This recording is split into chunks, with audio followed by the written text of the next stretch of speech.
రాష్ట్రానికి సంబంధించిన అప్పులు ఈ కేవలం ఈ 9 నెలల కాలంలోనే రికార్డులు బద్దలు కొట్టేసి, బహుశా ఎప్పుడు కూడా ఏ ప్రభుత్వం కూడా ఈ స్థాయిలో అప్పులు చేసిన పరిస్థితులు బహుశా దాఖలాలు ఎప్పుడు కూడా లేవు. ఆ స్థాయిలో రికార్డులు బద్దలు కొట్టేశారు. 9 నెలల కాలంలోనే బడ్జెటరీ అప్పులే,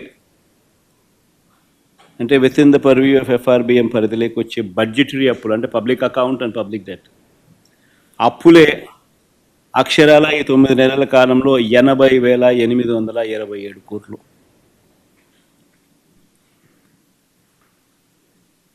ఇవి కాక ఈ 9 నెలల్లోనే అమరావతి పేరు చెప్పి ఇప్పటికే తెచ్చిన అప్పులు, తేబోతున్న అప్పులు, ఈ రెండు మరో 52,000 కోట్లు.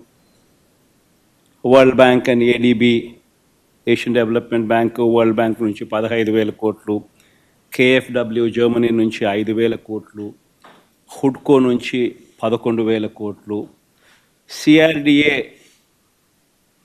ఏకంగా కమిట్ అయిన అప్పులు, అంటే కమిట్ అయినారు, మరో 21,000 కోట్లు మేము రేస్ చేస్తామని చెప్పి. సో చేసిన అప్పులు, చేయబోతా ఉన్న అప్పులు, రాజధాని పేరు చెప్పి మరో 52,000 కోట్లు. ఇవి కాక మార్క్ఫెడ్, సివిల్ సప్లైస్ కార్పొరేషన్ల ద్వారా మరో 8,000 కోట్లు, APMDC ద్వారా తేబోతున్న అప్పులు మరో 5,000 కోట్లు. అన్నీ కలిపితే ఏకంగా తీసుకొచ్చి నా అప్పులు, చేయబోతున్న అప్పులు ఏకంగా 1,45,000 కోట్ల పై మాటే.